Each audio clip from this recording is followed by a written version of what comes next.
Hello दोस्तों, आप सभी का स्वागत है अपने YouTube चैनल एनी नॉलेज 100 पे। आज की दोस्तों SIR जो आपकी स्पेशल इंटेंसिव रिवीजन थी, उससे क्या क्या तकलीफें आई हैं, क्या पश्चिम बंगाल में राष्ट्रपति शासन लगने वाला है, जनता सड़कों पर क्यों उतर आई है, 60.66 लाख वोट काटे गए, ममता धरना पे हैं, SIR प्रक्रिया से मचा हड़कंप, राष्ट्रपति जिनका अनादर हो चुका है यहाँ पे आई थी, ये भी आई थी यहाँ पे, अनादर हो चुका है। ममता बनर्जी का क्या बयान है, प्रधानमंत्री का इस पे क्या बयान है, चुनाव आयोग क्या दोषी पाया गया है, और लोग SIR लोकतंत्र पे वार, ये सारी तस्वीरें कैसे आ रही हैं। जो आपके चुनाव आयोग के हैं, इनके लिए गो बैक करके क्यों ऑप्शन उठ रहे हैं, गो बैक करके वहां पे पश्चिम बंगाल में सारी चीजें क्यों चल रही हैं, क्या भारत में राष्ट्रपति शासन पश्चिम बंगाल के अंदर लगने वाला है, इन सभी बातों पे हम लोग चर्चा करते हैं। याद रखेंगे सभी साथी दोस्त, इसमें जो भी चीजें आपकी होंगी सारी चीजें न्यूज से उठाई हुई हैं, तो याद रखेंगे सारी चीजों पे हम लोग फोकस करते हुए चलेंगे। यहाँ पे याद रखेंगे SIR प्रक्रिया से जो हड़कंप बना है वो याद रखेंगे, इनकी क्या हो गई है, इनकी यहाँ पे इनको सही तरीके से यहाँ पे रिसीव नहीं किया गया था, बस इस वजह से ये सारी दिक्कतें आई हैं। सही तरीके से रिसीव मतलब क्या होता है, कहीं पर आप जाओ, अगर यहाँ आपका कोई भी रिश्तेदार आपको सही तरीके से बर्ताव नहीं पेश करता है तो आप लोग यही कहते हैं सही तरीके से वहां पे बर्ताव नहीं पेश किया गया।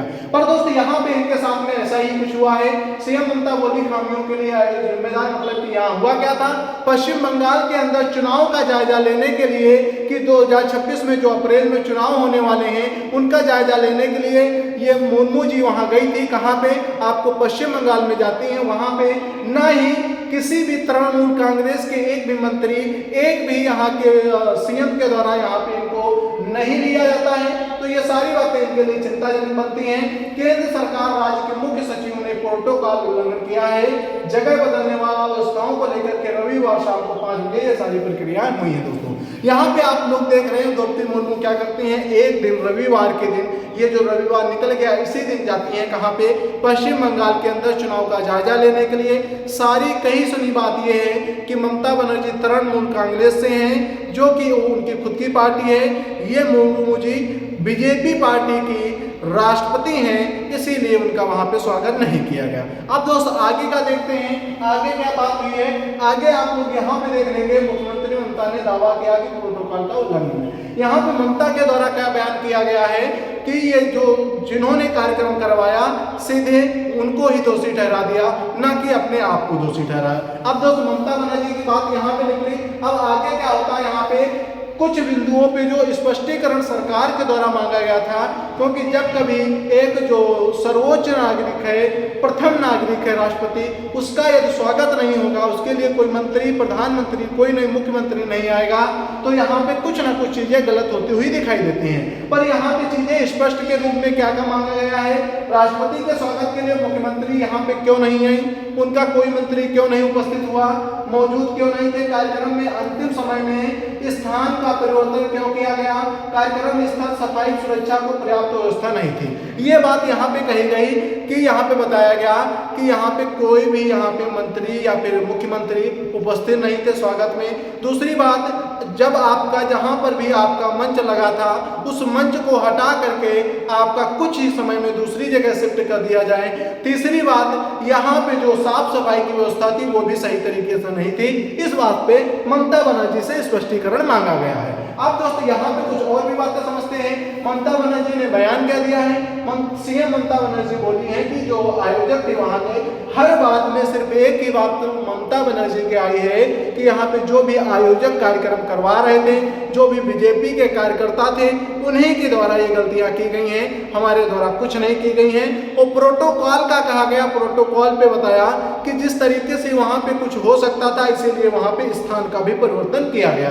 अब दोस्तों यहाँ पे कुछ चीजें आपको सही तरीके से मालूम होना चाहिए। प्रधानमंत्री ने क्या बयान किया है, क्या कहा है कि तृणमूल को माफ नहीं किया जाएगा, नारी शक्ति इस पे क्या करेगी, सवाल उठाएगी। अब आप लोग समझ रहे होंगे, मोदी का बयान आया है कि यहाँ पे तृणमूल के अंदर जो घमंड है वो एक दिन चूर हो जाएगा।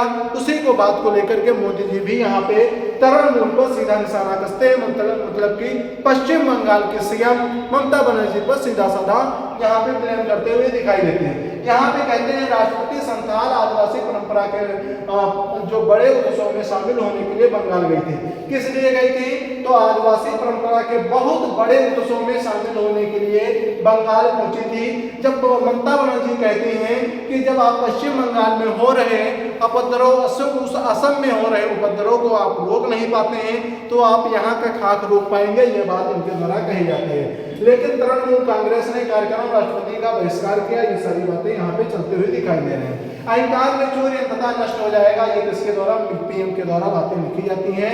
यहाँ पे लिखा है अहंकार जल्दी चूर होकर नरेंद्र मोदी, पीएम के द्वारा कहा गया कि यहाँ पे इस बार अगर सीएम ममता बनर्जी हार जाती हैं तो इनका जो घमंड है वो चूर हो जाएगा। ऐसी बात यहाँ पे निकल के आती है। एक देश एक नेता एक पार्टी के ओर में भाजपा ममता। बंगाल के सीएम चुनाव आयोग ने बताया वैनिश कमीशन। यहाँ पे जरा समझ लेते हैं ममता बनर्जी के द्वारा बात क्या कही गई है। कहा गया है कि एक ही पार्टी एक ही रूल, एक ही पार्टी एक ही रूल एक ही देश, मतलब कि राज्य को भी खारिज करने की बात यहाँ पे भाजपा के द्वारा चलाई जा रही है। इसलिए ये सारी क्रियाएं जो ममता के द्वारा की जा रही है वो सारी बातें यहाँ पे कही जाती हैं, जो आप लोग यहाँ पे पढ़ सकते हैं। कोलकाता पश्चिम बंगाल के सीएम ममता बनर्जी का मतदाता सूची में कथित गड़बड़ियों को लेकर के धरना प्रदर्शन रविवार को तीसरे दिन भी जारी रहा। मतलब कि इनका लगातार एक धरना प्रदर्शन चल रहा है, रविवार के दिन भी जारी रहा। मतलब कि ये धरना प्रदर्शन कर रहे हैं। जो SIR प्रक्रिया आपको पता होगा, स्पेशल इंटेंसिव रिवीजन, ये इसकी तत्कालीन इसमें आ चुकी है, उसीलिए यहाँ पे सारी प्रक्रियाएं चल रही हैं। यहाँ पे याद रखेंगे ये आपके होते हैं ज्ञानेश कुमार। ज्ञानेश कुमार जैसे ही पश्चिम बंगाल में चुनाव का जायजा लेने पहुंचे, इनका बहिष्कार कर दिया गया। बहिष्कार किस प्रकार किया गया है तो मोदी इसी सूची में पीएम बने, इस्तीफा दे सीएम ममता ने आरोप लगाते हुए SIR के दौरान ममता को मनमाने तरीके से हटाए जाने की बात की है। यहाँ पे बताया, ममता ने ये बताया है कि यहाँ पे ममता को मनमाने तरीके से हटाने की बात चल रही है, ना कि यहाँ पे जब आप वोट हटा सकते हैं तो पीएम मोदी भी उन्हीं वोटों को लेकर के यहाँ पे प्रधानमंत्री बने हैं तो वो भी अपने पद से इस्तीफा दे दें। ये जमाकुल बात यहाँ पे निकल के आती है। पर यहाँ पे आप लोग समझ सकते हैं ये लगातार यहाँ पे बहिष्कार करते हुए दिखा रही हैं। ये अध्यक्ष भैया किसके? वोटिंग के पश्चिम बंगाल निर्वाचन आयोग के अध्यक्ष पहुंचते हैं, टीम कोलकाता पहुंचे, तृणमूल ने काले झंडे इनके लिए दिखाए हैं। यहाँ पे गो बैक करके यहाँ पे जो आपको दिख रही चीजें दिखाई दे रही हैं। यहाँ पे एक चीज आप लोग देख रहे होंगे, ये आपको दिख रहा है गो बैक ज्ञानेश कुमार। कहाँ पे? पश्चिम बंगाल के अंदर ये सारी चीजें चल रही हैं। कानून व्यवस्था में लापरवाही मंजूरी नहीं होगी। ज्ञानेश कुमार अधिकारियों को धमकाया, स्वीकार नहीं। ममता बनर्जी के द्वारा एक बात कही गई कि यहाँ पे यदि आप अधिकारियों को धमकाते हैं ये स्वीकार्य नहीं होगा। ममता के द्वारा ऐसी बात कही गई। यहाँ पे आप लोग देखेंगे पश्चिम बंगाल SIR मतदाता सूची में नाम काटने के मामले में आज सुप्रीम कोर्ट में सुनवाई थी। उस सुनवाई में क्या आया है यहाँ पे जरा आप लोग देख सकते हैं। ये सारी बातें बंगाल में बढ़ गई डेडलाइन, ये सारी बातें आप लोग देख पा रहे होंगे। ज्ञानेश कुमार को कहाँ पे गो बैक का झंडा दिखाया गया तो कालिका मंदिर में पूजा के दौरान ज्ञानेश कुमार का विरोध किया गया। मुख्य चुनाव आयोग ज्ञानेश कुमार ने कोलकाता पहुंचने के बाद दक्षिण कोलकाता स्थित पश्चिम कालीघाट में मंदिर में पूजा अर्चना की। उसके बाद में उसी के समय दौरान कुछ लोगों ने काले झंडे दिखाए वापस यहाँ पे, हालांकि पुलिस ने यहाँ पे तुरंत अपना काबू पा लिया। पर दोस्त यहाँ पे एक बात आपको समझने लायक है, क्या राष्ट्रपति शासन लगने की तैयारी में केंद्र सरकार ममता ने ऐसा कुछ कहा है? ऐसा कुछ क्यों कहा है? क्योंकि यहाँ पे लगातार जिस प्रकार से नेता आपके ऊपर, यहाँ पे आपका क्या होता है, राज्यपाल यहाँ के चेंज हो गए हैं, राज्यपाल यहाँ पे दूसरे बना देंगे। याद रखेंगे आशंका की वजह से राज्यपाल बदलना, SIR का काम अधूरा, SIR का काम अधूरा है। अप्रैल में आप चुनाव कैसे करा सकते हैं? ये सारी बातों पे जमावाड़ा ये है कि राष्ट्रपति शासन लगाने की बात यहाँ पे चल रही है। तो सभी दोस्तों को यहाँ पे चीजें समझ में आई होंगी आई होप। तो सभी साथी दोस्त ऐसे ही करंट अफेयर से हमारे साथ में जुड़ जाएंगे। चैनल को सब्सक्राइब कर लेंगे, बेल आइकन पे क्लिक करके ऑल पे क्लिक कर लेंगे। आने वाली सभी नोटिफिकेशन आप तक पहुंचते रहेंगे। दोस्तों पढ़ते रहिए, आगे बढ़ते रहिए। जय हिंद, जय भारत। सभी साथी दोस्त एक बार सब्सक्राइब, लाइक और शेयर जरूर कर देंगे। ओके दोस्त।